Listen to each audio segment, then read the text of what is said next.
Coping with COVID and In It Together present Wellness Wednesday, brought to you by the Diabetes Advisory Council of South Carolina and DHEC's Division of Diabetes and Heart Disease Management. Coping with COVID with Tre Tailor.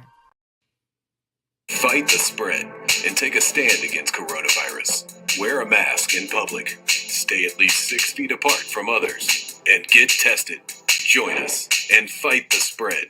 Visit scdhec.gov/COVID-19. Hey there, I'm Tre Tailor, and you are watching Coping with COVID, updates on pandemic and information to help you thrive and survive COVID-19. It's Wellness Wednesday, and that means In It Together, SC, and the South Carolina Diabetes Advisory Council present Wellness Wednesday every Wednesday here on Coping with COVID. Well, as we approach the end of what was, man, what a year 2020 was. We are still dealing with COVID, but at least at the end of the year, we've got a vaccine, a couple of them, as a matter of fact. What is it? Is it safe? Should everyone take it? What are the side effects? We'll answer all of those questions, some of your questions, and more today with the state of South Carolina's leading epidemiologist, Dr. Linda Bell. She's going to join us in just a short to answer your questions and tell us all about the COVID vaccine. That's coming up next on Coping with COVID. But first, your COVID community updates. Columbia Mayor Steve Benjamin is among a group of South Carolina leaders rebuking those who are planning large in-person New Year's Eve celebrations. With hospital crowding at its peak and COVID numbers rising, health officials are warning people about attending any gatherings for the new year.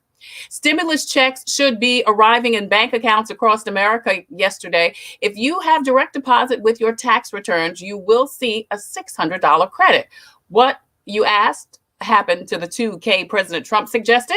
Well, Senator Mitch McConnell basically blocked it from getting a vote in the Senate, but it could still happen. The bill also provides for more loans for small businesses and money for COVID relief. And Joe Clark, the legendary principal who inspired the movie Lean on Me, has passed away. The retired New Jersey educator became famous for his stern and successful quest to improve Eastside High School from drugs, vandalism, and other crimes. He roamed the hallways with a bullhorn and baseball bat.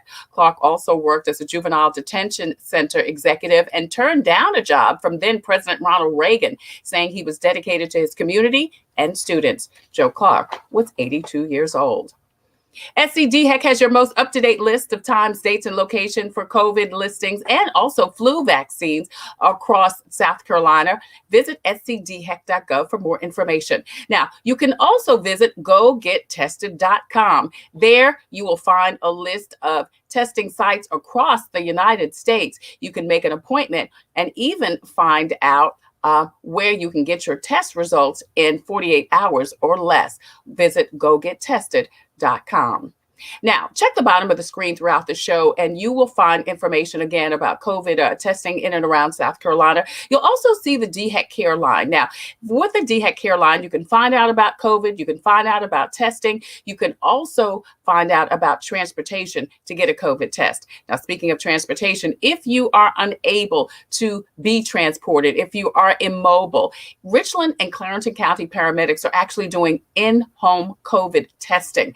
Call 911 at the times indicated on the screen and find out about in-home testing. Now, Richland, and if you are having some problems paying your mortgage bills or your rental bills, please contact the South Carolina Bar Association and SC Legal Services. They have collaborated on a toll-free number and website for rental and mortgage help. The City of Columbia is also continuing their 6-month payment plan for water bills and payment assistance. They'll give you that up to 75%. Again, that information is at the bottom of the screen, and we'll be scrolling throughout the show. If you're having some challenges learning or working virtually, Rashonda Pratt has actually dedicated an entire YouTube page for just that. She offers tips and suggestions and helpful information on virtual learning and working.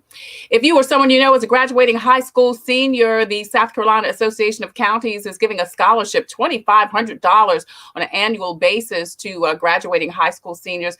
Visit the South Carolina Association of Counties website for more information. Now, that scholarship actually closes in February, but it's a lot of interest surrounding it. So please contact them as soon as you can. Richland School District 1 is also doing a virtual job fair in January. They not only need teachers, but they also need bus drivers, and there is a signing bonus for both. And don't forget about George Wallace. He is continuing to sell his brand new book. It's called Bull, Twit, and Whatnot. It's available now. And if you didn't get a chance to check it out for Christmas, you can always give it as a New Year's gift. In It Together, SC and the Diabetes Advisory Council of South Carolina present Wellness Wednesday on coping with COVID. If you need help with a diabetes prevention program, visit the website or Facebook page for more information on how you can get started. Also, Coping with COVID is streaming live on the Tailor Made production page. Would you go over there and hit like and follow and share out the information, because not only can you watch Coping with COVID, but you can also get all of your COVID related updates. We're also streaming live on the In It Together page. As I said, visit that page frequently for more information on help with a diabetes prevention program. We're also streaming live on IG and on YouTube. Want to thank everyone on YouTube. Please go over there and hit the subscribe button, and also like and follow us on Instagram. Want to say hi to Lacelle Williams. Hey, Lacelle, thank you so much for watching. And Samantha Clee, she says Orlando T. Robertson has rental and mortgage help. Hey, thank you, Sam, so much for that information. If you have his information, his contact information, if you can put it in the chat, we'll be glad to push that out, because a lot of people are having some challenges paying their rent and mortgage. And with this new round of stimulus money that, as I said in the news stories, is going to, give more people that $600 boost, and also the PPE, the Payment Protection Program for small businesses, because there was a little bit of gap, people are still having some problems. So if you need the help, as Sam said, Orlando T. Robinson has information, and also the South Carolina Mortgage Assistance, South Carolina Legal Services, they also have some information also. Well, we are looking forward to talking to Dr. Linda Bell in just a minute. She's going to join us. Hoover Johnson says hello. Hey there, Hoover. Thank you so much for joining us. And today we are going to talk about the diabetes. We're going to talk about the vaccine, the COVID vaccine. As you know, there are several vaccines, actually 2 available in the United States, 1 available in the UK. There have actually been 6 vaccines that are in the development stage. So we'll be hearing from Dr. Linda Bell, about who has joined us right now, who is going to tell us all about that. Hey, Dr. Bell, thank you so much for joining us today. I appreciate you. Thank you for inviting me again. Can you hear me okay? I can hear you great. Thank you so much. So we started the year with COVID, and now we end with the vaccine. Still, while so many have been affected, passed away, and obviously become severely ill, so many are questioning the vaccine, particularly in Black and Brown communities. And of course, we understand the hesitancy. So of course, I do. Thank you so much for coming on to specifically address this in our community. Now, I do hear a little feedback. I didn't hear it during sound check, but I do hear a little feedback now. So of course, Murphy's Law is going to always throw in there. So if you can do whatever you did during sound check, so that we don't have to hear me feeding back. I want to say hi to Mike Capers, who is watching, and also to Amy Campbell. Hey, Amy, thank you so much for your question. I'm going to get to it in just a minute with Dr. Bell. So, Dr. Bell, first of all, we know that with vaccines, there has to be testing. And, we heard a lot about the vaccine trials. Was there enough diversity in those trials to determine if the vaccine is actually safe for everyone? We have information from both of the vaccine manufacturers. 2 vaccines have been approved. The Pfizer vaccine have been approved under an emergency use authorization because this is a public health emergency, and the Moderna vaccine. Mm-hmm. And for both of the vaccine manufacturers, for those 2 products, they conducted clinical trials. And the way clinical trials are done is that they reach out to people and they try and enroll a diverse representation of the population to make sure that they have a good reflection of that. I had more information about who was included with the Pfizer vaccine than I do about the Moderna vaccine because that one was most recently approved by the FDA for emergency use authorization. But when I looked at the profile for the Pfizer vaccine, we saw the proportion of African Americans and other racial groups who were enrolled. And so there were a fair number. I will say it's not completely representative of the makeup of our U.S. population for African Americans, but nonetheless, they were enrolled. In addition to that, I looked at the profile for the effectiveness of the vaccine when we compared African Americans who received the vaccine as compared to those who received placebo. There was similar efficacy or effectiveness of the vaccine for African Americans. And I think one of the big questions is about that side effect profile. Yeah. And so I'm happy to report that in the African American subpopulation who participated in the clinical trials, there were no significant differences in the side effects. And I'll just touch on this now because I think this is among the greatest concern. And the side effect profile across all populations includes things that are very similar to all other vaccines. If you get a shot, you can probably expect that you'll have a sore arm. Right. More so in some than in others. But the other side effects that were captured with the vaccine were things like a fever, low-grade fever, muscle aches, body aches, soreness, a bit of fatigue.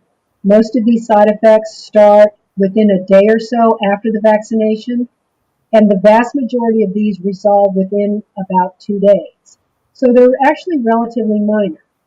And they, when compared to those who received placebo, they did occur with the vaccine more than the placebo. So that's a suggestion that that's your body's immune response to receiving the vaccine, not unexpected. So we don't consider that an adverse event with long-term complications. And the profile looks like many, many other vaccines. I will say that with the second dose, that is a bit more prevalent, those side effects. So most people who have received the first dose have actually fared better in terms of recovery. So with that second dose, we really want people to know what to expect. That yes, you may feel some soreness and achiness for about a day, and then it resolves.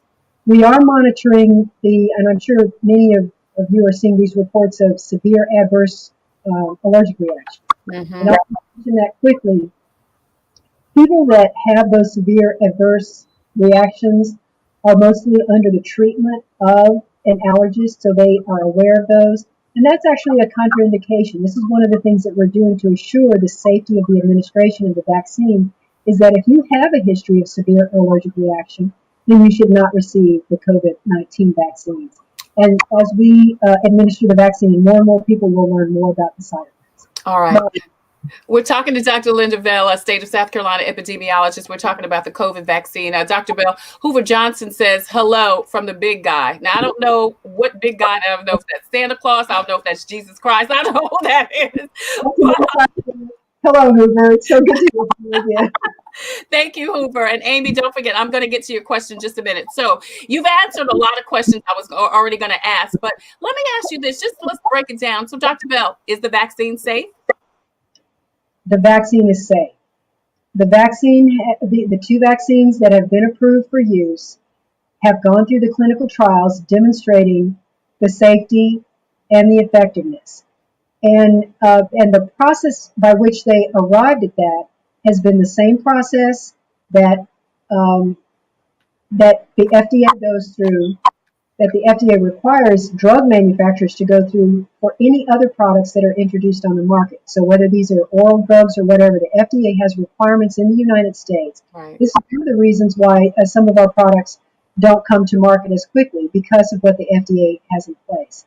Okay. And if I may, I might then anticipate the question, how did we get to market so quickly with these? And what many people don't know is that there was research conducted on the first strains of SARS virus that caused the first SARS outbreak many, many years ago, that led to the initial study and production of vaccines for COVID.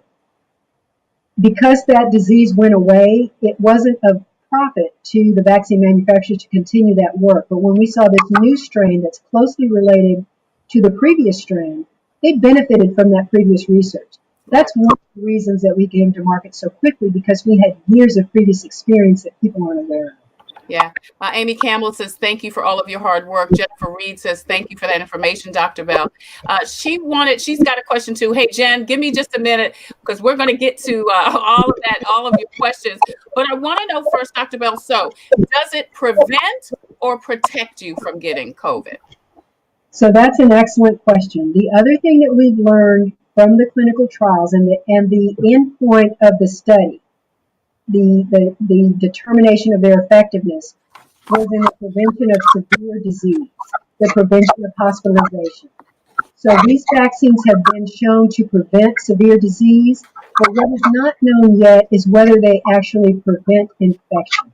Okay. As many of you know, we have many people who are asymptomatically infected.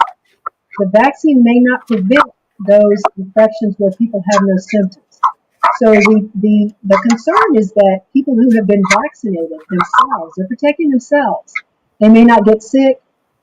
There's the potential that they can still spread the virus. Mm-hmm. And for this reason, we're continuing to recommend that until we get great coverage in the population as a whole and really bring down these disease rates, we're going to have to practice those prevention measures that are available to all of us currently.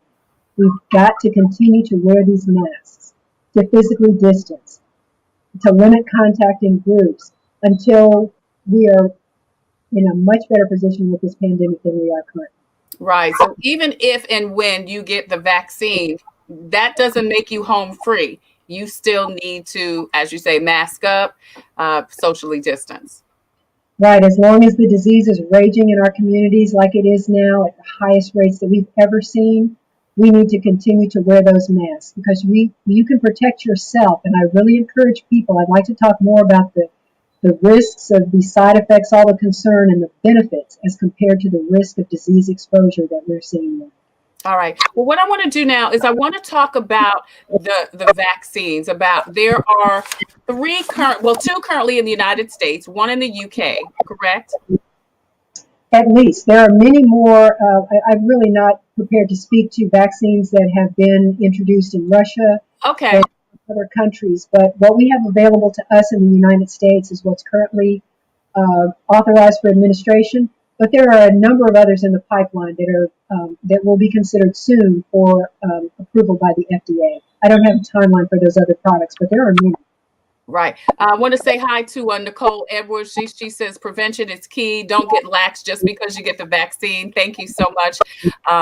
Shauna Hicks is also watching. She's got a question. And Danny Lynn has a question also, where her comment is Modera's vaccines currently are given to nursing homes through a federal program. Is there a plan to expand beyond that program? Thank you, Danny, for your question. Dr. Bell?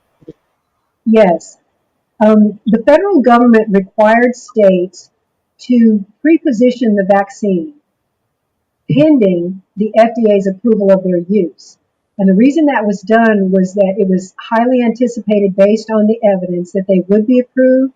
And so the CDC wanted states to be ready to start administering that vaccine as soon as it was available.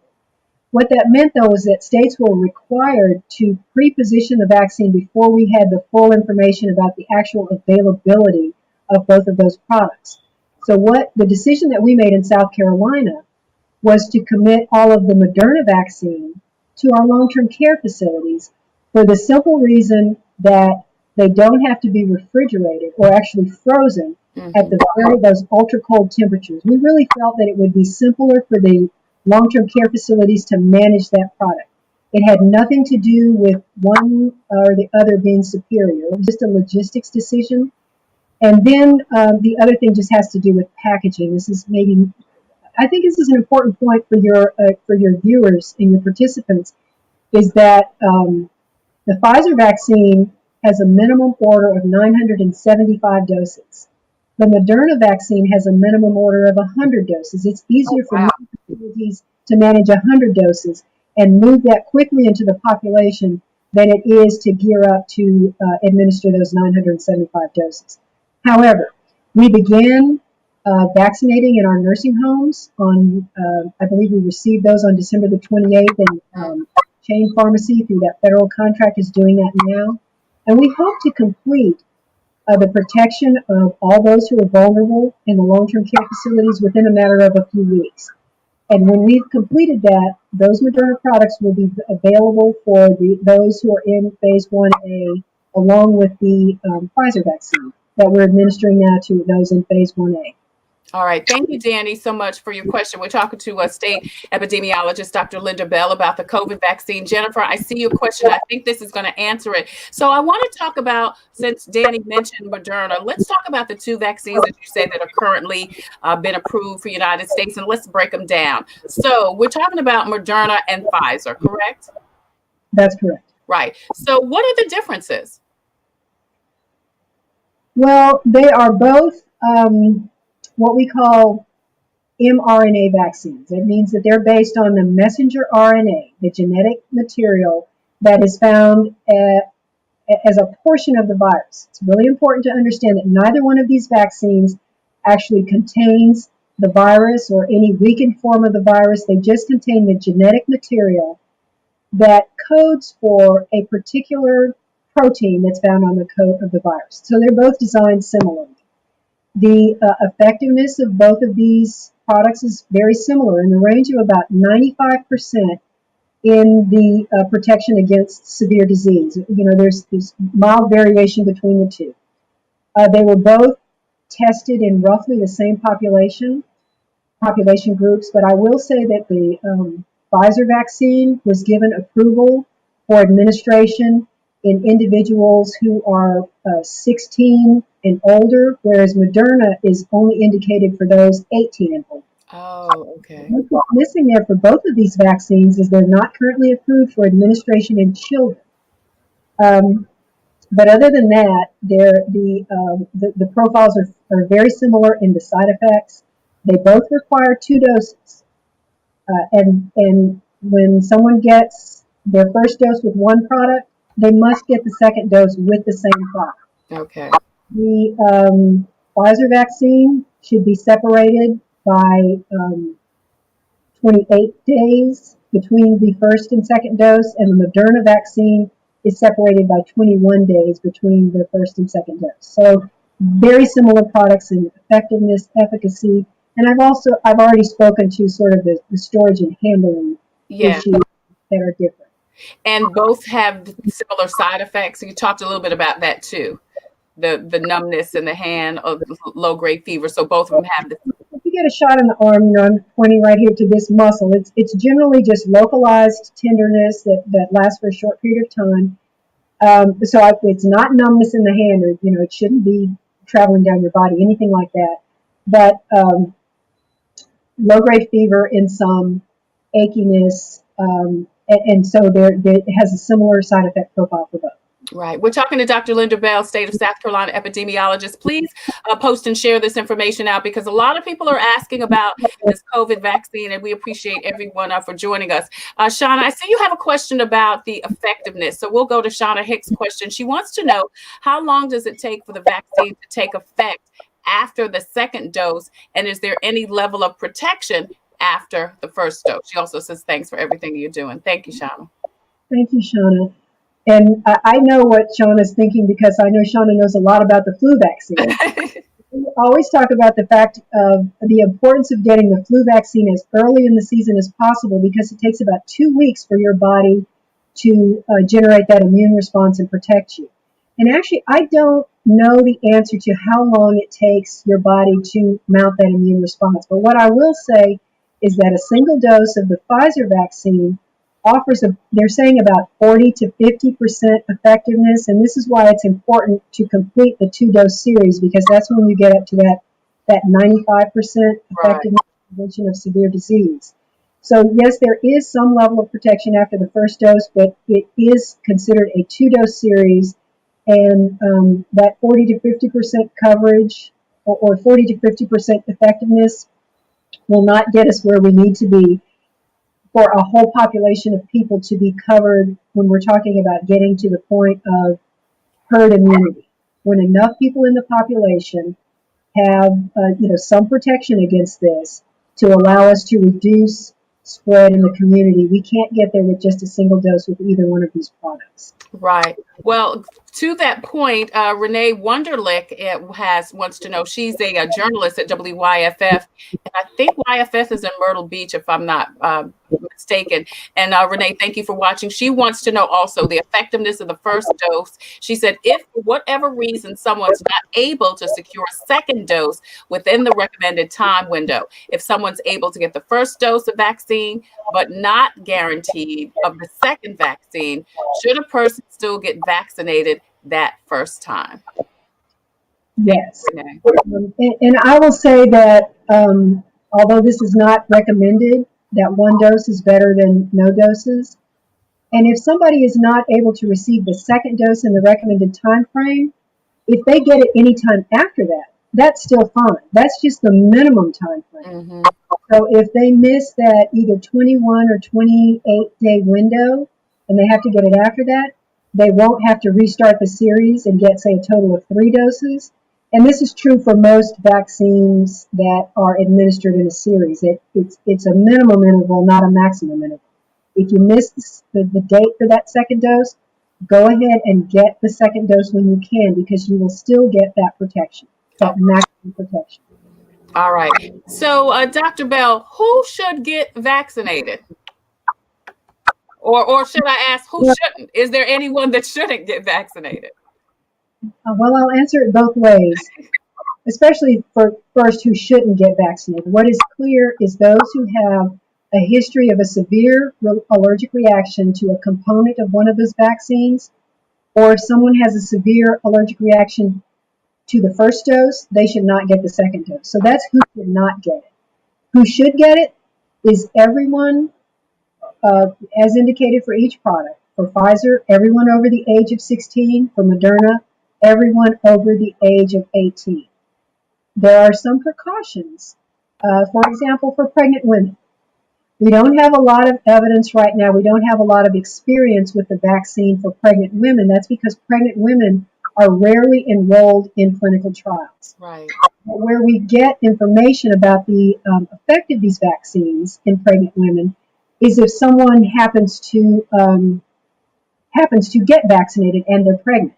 And there are usually registries to monitor those women. And so when we get more and more information about that, we know that there are so many vaccines that are effective, not only effective in pregnant women, but the fact that what we're looking at now is that pregnant women can have severe complications from COVID. And this is where we look at the risk to benefit. So the risk of complications from COVID in pregnancy are well known. And we will encourage pregnant women to consult with their healthcare providers to look at that risk and benefit of being vaccinated. Other precautions may include others who have a history of some neurologic illnesses or things like that. So there are those precautions. And in fact, people who have a history of a severe allergic reaction to other things, a severe allergic reaction to a drug that's been injected, that's a precaution, but not a reason to absolutely not receive it. Individuals with those types of medical histories should consult with their healthcare providers about their individual decision. This is Dr. Linda Bell, State of South Carolina epidemiologist. We're talking about the COVID vaccine. Michelle, Lauren, and Renee, thank you for watching. I see your questions.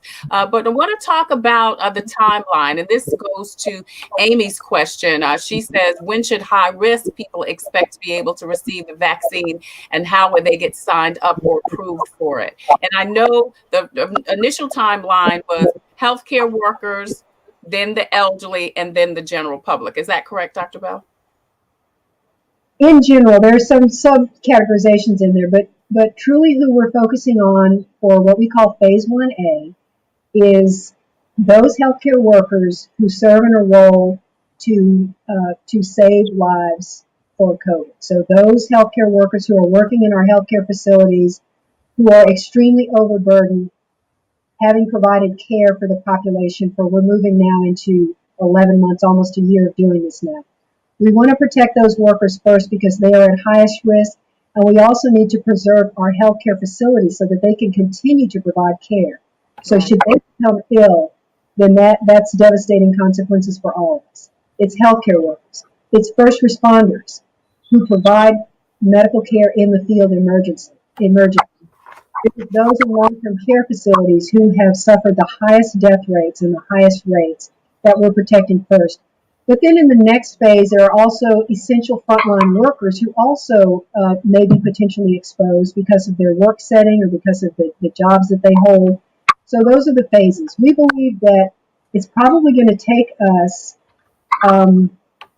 several weeks moving into February before we get those phase 1A individuals taken care of. What the CDC is recommending is that states vaccinate about 70% of those frontline healthcare workers, emergency responders, long-term care facility residents and staff before we transition to that phase 1B. And that phase 1B would be the next group of people in the population who have underlying medical conditions that put them at increased risk for severe complications and being hospitalized, and other essential workers to make sure that we maintain the infrastructure, that food processing is very important, that transportation systems, all sorts of essential workers, they become ill and we have a hit on the workforce across those, that has societal implications. Our teachers and other care providers. So there's a specific list that we have on we'll be placing on the DHEC website as we move into those additional phases. So what we believe is that probably in February we'll start getting to those with those underlying medical conditions. Okay. We don't get to the general population probably until the spring of 2021 with the way the vaccine supply is looking. And to Amy's question, how will those people be notified, or how can they notify DHEC, I guess, that, hey, I'm out here, I'm in this category, I want to get vaccinated? Through many ways. The communications piece of this is so important so that people will be aware when it's their turn and where they can get it. So working with just DHEC alone, we have a really strong communication strategy to make sure that even now we're telling people where they fall in the different phases, because we can't give it to them yet, but we want them to know what to expect. So we will have posted on the DHEC website information about who is eligible in the various phases, and when the vaccine becomes available, we will not only make notification to the general public, but we also have to tell healthcare providers. We'll be working with retail pharmacy chains to say, now it's time for you to open up access to the vaccine to these groups. And we're working through ways that people will be able to demonstrate their eligibility because of their work site, the nature of their employment, or because of existing medical conditions that they may have, how they fit into various groups. So there will be a public information campaign. And I just want to thank you again, Trey, for a platform like this will be one of the means that DHEC will be using through our website, through print media, through streaming, social media. We're going to use all of those measures to inform the general public about what to expect in the future, timelines to anticipate, and when it's their turn. Awesome. We're talking to Dr. Linda Bell, State of South Carolina's epidemiologist. We've been talking about the COVID vaccine. Michelle Harris, Michelle James, Renee Brown, I see your questions, and we're going to come right back with more from Dr. Linda Bell. We're going to talk about hospitals and the amount of time between getting this vaccine and maybe some other vaccine. We're also going to talk about some other things as far as the vaccine, as far as COVID, and of course, more of your questions. In It Together, SC and the South Carolina Diabetes Advisory Council present Wellness Wednesday, every Wednesday here on Coping with COVID. If you have some questions or need some help identifying a diabetes prevention program, please visit the In It Together website or the Facebook page and get the information you need. We'll be right back with more with Dr. Linda Bell coming up next. I'm Tre Tailor.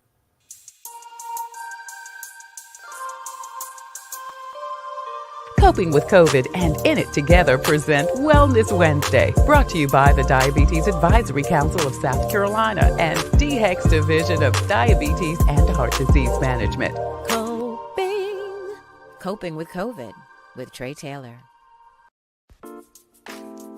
The end of the year is fastly approaching, and the time is now to start something new. Have you been putting off starting a nonprofit organization but don't know how? Join me on January the 9th at 10 a.m. to 2 p.m. where I will walk you through the nonprofit application process. At the end of this class, all you'll need to do is hit the submit button. Again, join me January the 9th at 10 a.m.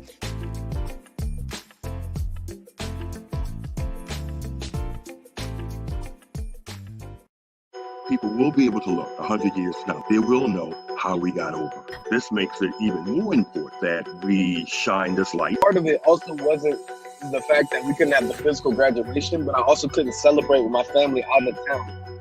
For me, I feel like this is a new normal. This is not going away anytime soon, I don't think. Anything that's happened before can happen again. And the same thing is at play with this virus. You know, we are no longer in a building, and we've talked about church being, with us, in us. Have you traveled abroad late in the past 6 months? We were trying to trace it back as early as November.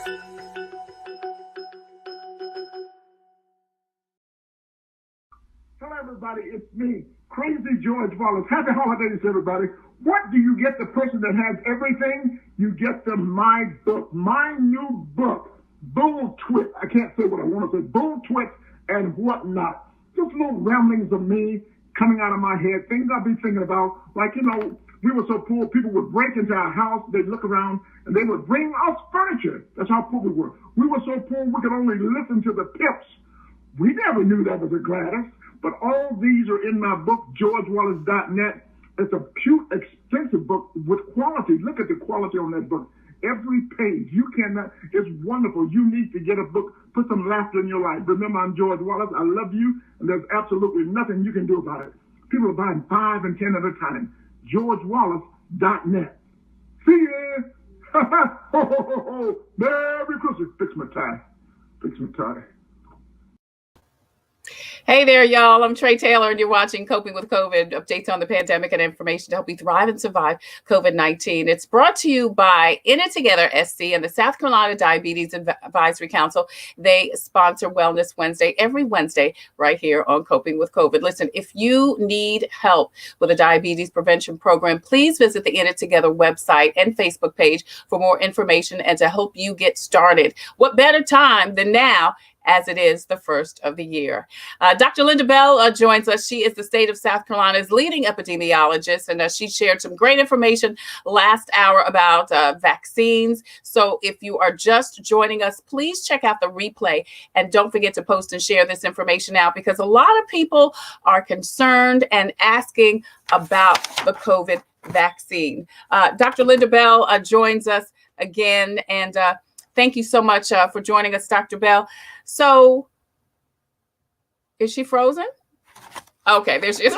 Okay, thank you so much again for joining us, Dr. Bell. We talked a little bit in the last segment about who should get a vaccine. And you said both vaccines that are currently approved are not for anyone under 16. So I guess that means children can't get vaccinated, but if there comes a time where the vaccines are approved for younger kids, should they get vaccinated? Yes. All vaccines that, once they are approved by the FDA and the CDC's Advisory Committee for Immunization Practices makes those recommendations, we ask individuals to follow those recommendations because they have received these recommendations because they have been proven to control a disease. I do want to take this opportunity to remind people that vaccines in general are among the 10 greatest public health achievements of all time. So that while we have forgotten about polio and smallpox and diphtheria, and we don't see measles and mumps and the devastating consequences and deaths of those, the reasons that we have vaccines is because they have been so successful in keeping us healthy and safe.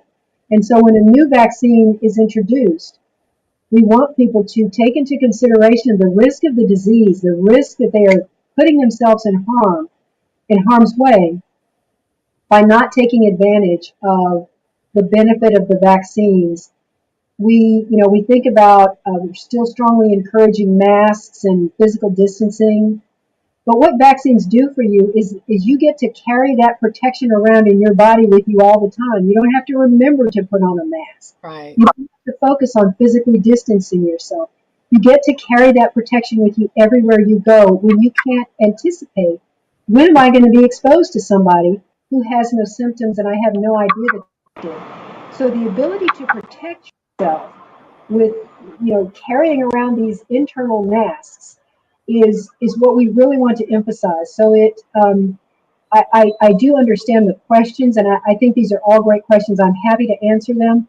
But it does cause me concern sometimes when people ask so many questions about these advances and these tools we have, and they don't often ask enough questions about what is my risk. Right. I really appreciate this diabetes forum. So for those individuals who have underlying medical problems with diabetes, heart problems, obesity, lung disease, we really want them to question what their risk is of having exposure to COVID, risk of hospitalization, and very unfortunately, the risk of death. So many deaths that we can prevent with these vaccines.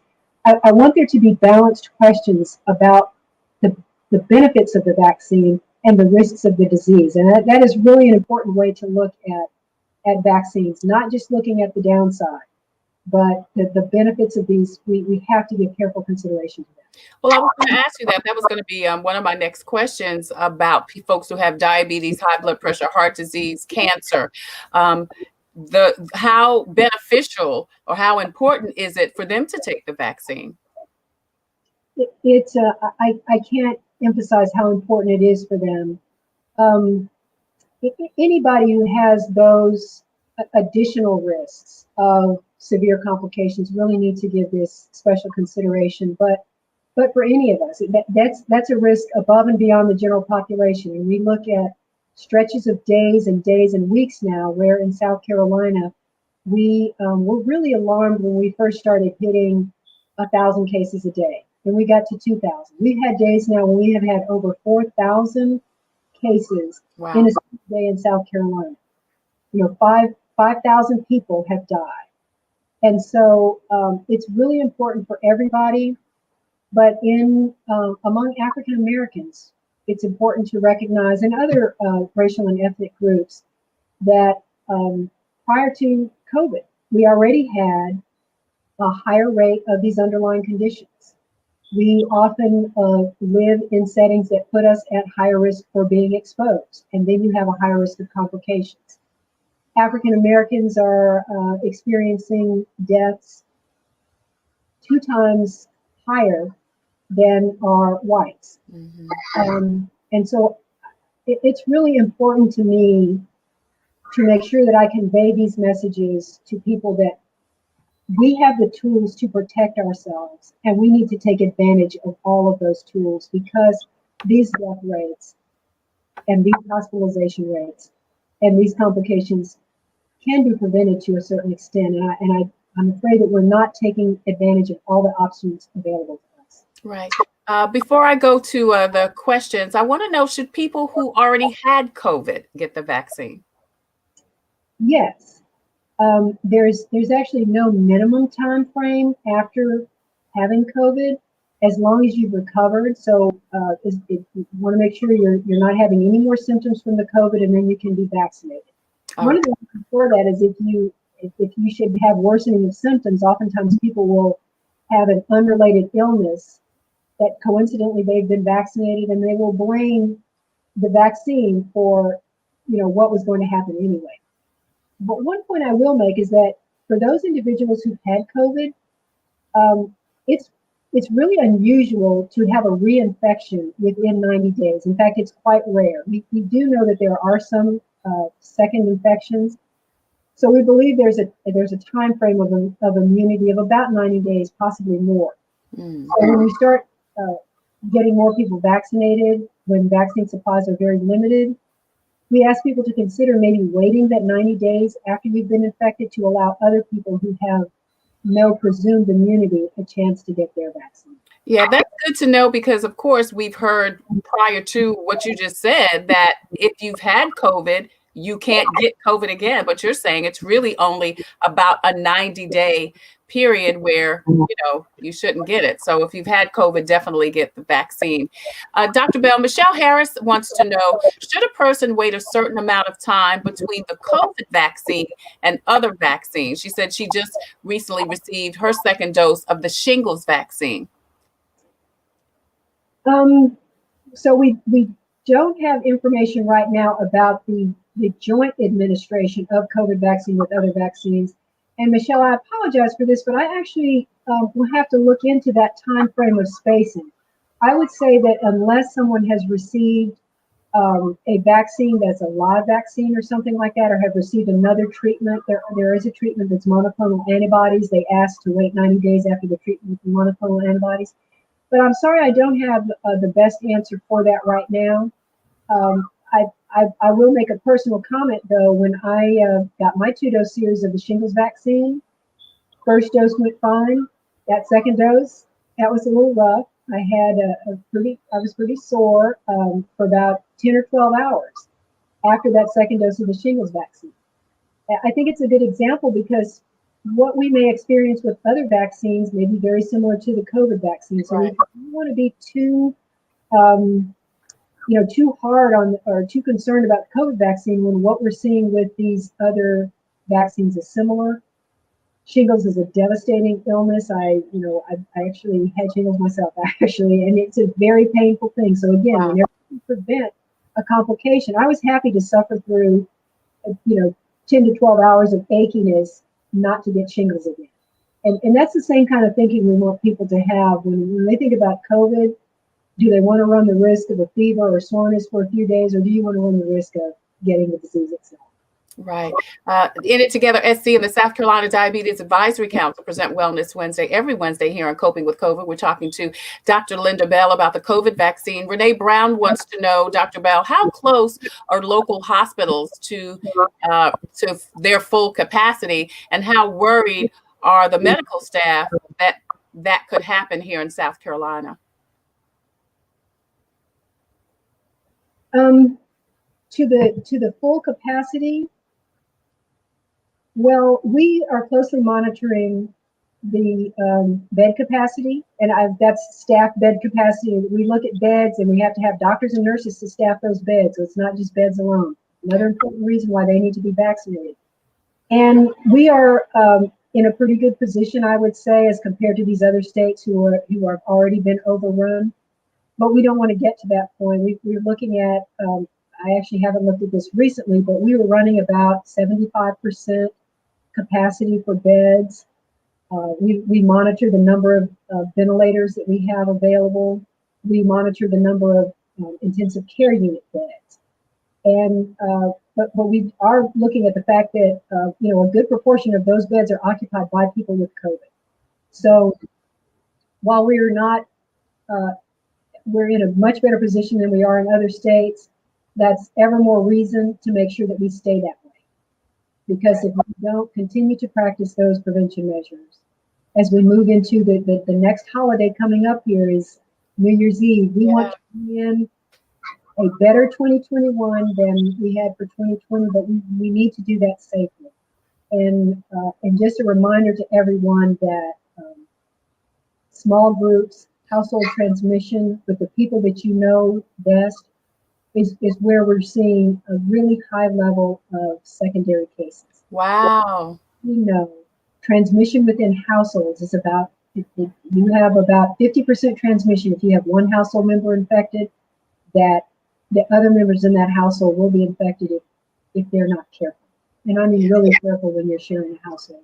Yeah. So as you think about going out to celebrate New Year's, please take that under careful consideration, the potential risk that we run in having our hospitals overrun with even more sick people.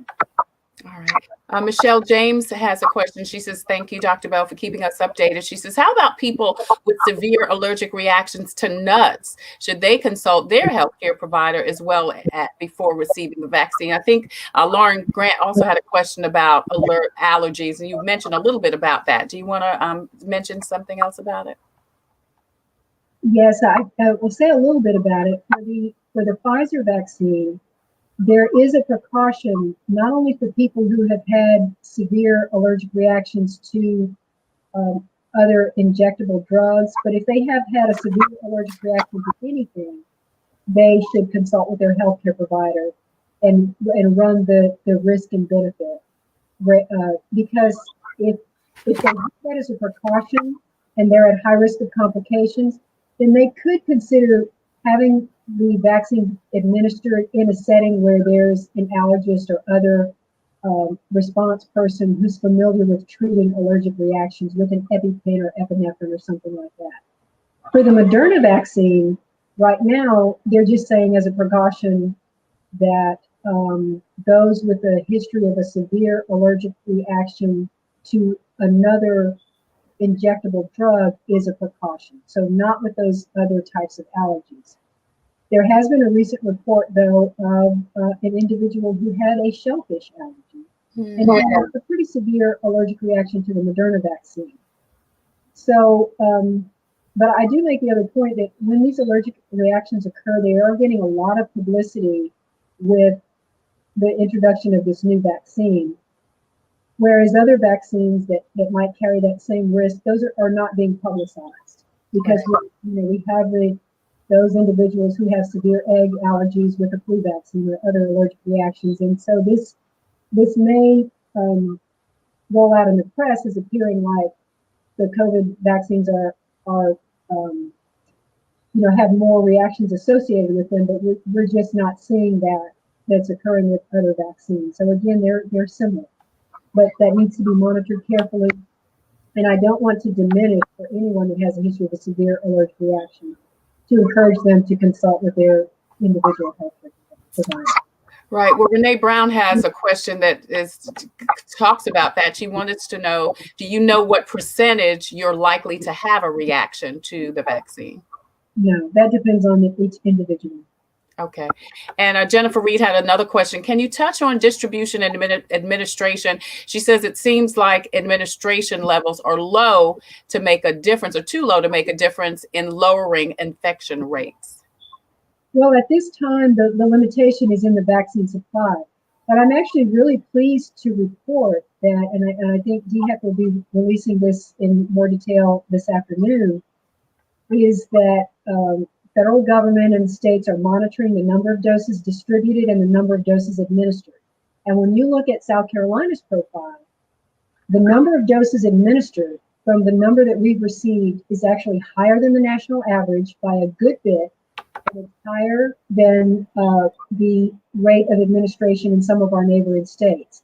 So given all the logistics with the distribution, with the storage, providing access and getting these doses in arms, we need to look at the fact that it was only about 16 days ago that we received the first doses here in South Carolina. And we were all already administered, I think, close to 30,000 doses. I don't have that information in front of me, but two things. So yes, that is a relatively low number when we want to get to the goal of 70% of 5.2 million people. But when we compare what we're doing here in South Carolina with the national average, I think that we should give some credit to our partners in hospitals and the healthcare providers who are getting doses in the arms of those who are at risk as quickly as possible. So that we do have that good news, and it's going to take us weeks and weeks, and it's actually going to take us months to achieve that goal of high population coverage in the spring. Yeah. Dr. Linda Bell joins us. She is the state of South Carolina's leading epidemiologist. We've got a couple of more questions, Dr. Bell. Thank you so much for joining us today on our Coping with COVID. Shauna Hicks says, if I receive the vaccine for COVID, do I still need to get a flu vaccine? Yes, you do, because those vaccines protect against two different diseases, and we need protection against both. So there's so much attention paid to COVID right now, and usually this time of year, we would be focusing on the hospitalizations and deaths from flu. And we're just not publicizing that right now because of the focus on COVID, but there is still flu out there. We still need a flu shot. I want to remind people that the use of the masks and the physical distancing protects us not only from COVID, but it also protects us from flu. So we may see less of an impact from flu, but we may still have flu. And just one quick reminder, although COVID is a much more serious disease than is the deaths that we're seeing from COVID in the state are so much higher. COVID is the leading cause of death in South Carolina right now. Wow.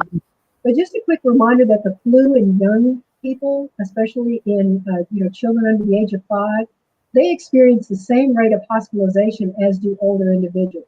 So young children can have serious complications from the flu, and that's a little bit different from COVID. It doesn't seem to have those severe complications in the young, but the young do carry and can spread the virus. So yes, we do still need protection against the flu. St. Luke is, we talked to Dr. Raphael Ashford with St. Luke last week, and their church is actually doing a antibody testing in next month in January. Can you talk a little bit about what that is, Dr. Bell, and why that's important to get the COVID antibody test? Well, there are a variety of tests available. The one that's most beneficial for decision making about potential spread of disease is actually what we call a diagnostic test. That's the molecular test. That tells us if you are currently infected, and if so, you need to isolate and your contacts need to quarantine. The antibody test only tells us about potential, it tells us about exposure in the past. Doesn't tell you about how long ago, doesn't tell you if you're infectious now. So the utility of the antibody test is really different from our diagnostic tests that tell us who's currently infected. And so if somebody really needs to know if they've previously been exposed, it tells them that. Unfortunately, it doesn't tell you if you're immune. So the antibodies that those tests detect are not a marker of protection. And so that's what individuals should take into consideration if they're getting that antibody test. Doesn't tell you a lot about what to do with the results. Okay. All right. Dr. Linda Bell joins us. She is the state of South Carolina's epidemiologist. We've got 3 minutes left with you, and I want to know before you go, Dr. Bell, what is your projection for 2021 as far as COVID and the vaccine? How long are we going to have to deal with this as a pandemic? And will we ever get back to what we're thinking is business as usual, which means gatherings, large or small? Nicole Edwards had a comment earlier about large gatherings and no masks. Yeah, if you had asked me that maybe back in early October, I would have had a different answer. But I have no crystal ball. I know that we will get through this someday, but when is that big question? Right. And to the extent that each and every one of us can take control over what we do have control over will help us get there sooner rather than later. We are all so tired of this, tired of these restrictions, tired of the masks and the physical distancing and not being able to be with our loved ones the way we were in the past. But just because we're tired of it doesn't mean that it's over. And so we can't be so tired of it that we stop doing what we need to do right now, because it's the worst time to be tired of it by relaxing what is in place to protect us. Right. And I think it's perfectly obvious. I have no answer of when we'll be through this. I am really optimistic about having the vaccine widely available in the spring that will help get us there. But if I can just close with saying that I strongly encourage people to remember that masks work. That as we look at when can I get the vaccine, where will it be available, please pay attention to the fact that almost everybody has access to a mask right now. And they are highly effective. Do not underestimate the effectiveness of a mask. When we have something that can be spread from person to person by droplets that can be coughed or sneezed or breathed, and if you put a cover over your face to prevent that, then you can save lives by covering your face. Mm-hmm. I encourage each and every one of you to do that and physically distance. Avoid those things that you so want to do right now. If we can just get through the next few months, we can get there sooner rather than later, instead of having another disease surge. So I just encourage everybody to please take good care of yourselves and others, those that you love and the people that you don't even know. Yeah.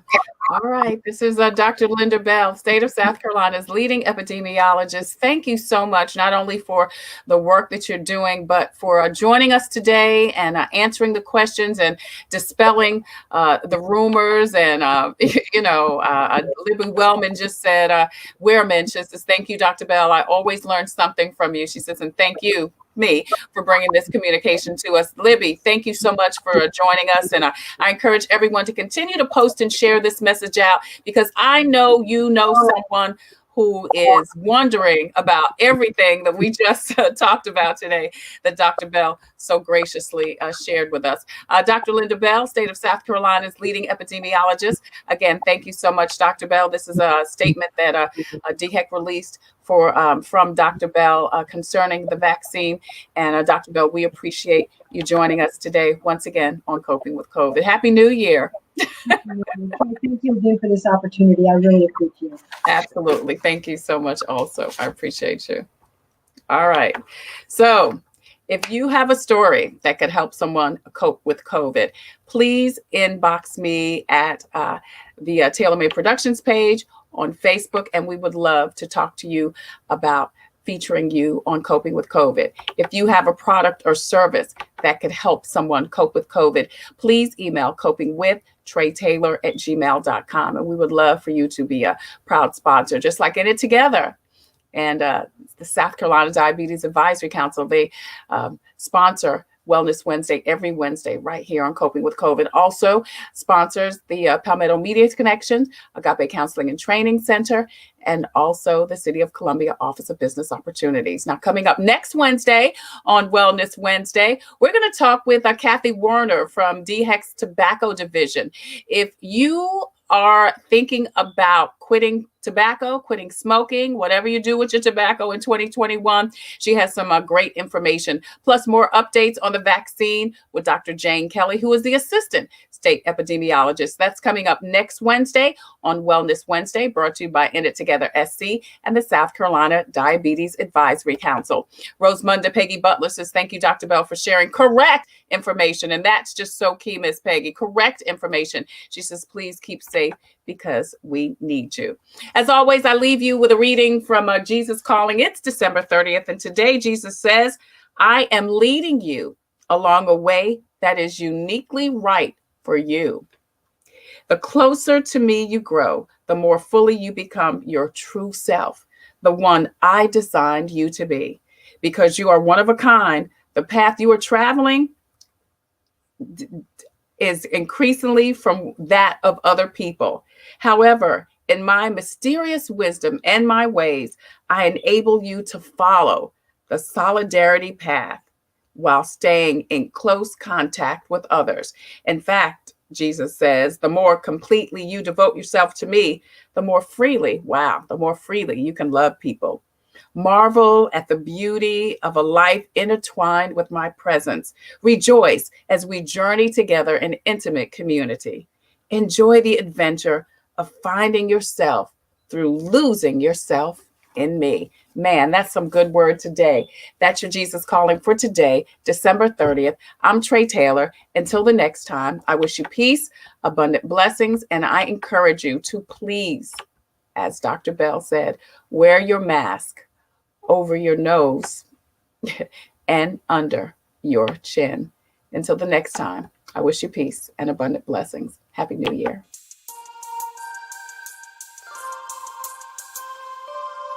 Coping with COVID and In It Together present Wellness Wednesday, brought to you by the Diabetes Advisory Council of South Carolina and DHEC's Division of Diabetes and Heart Disease Management.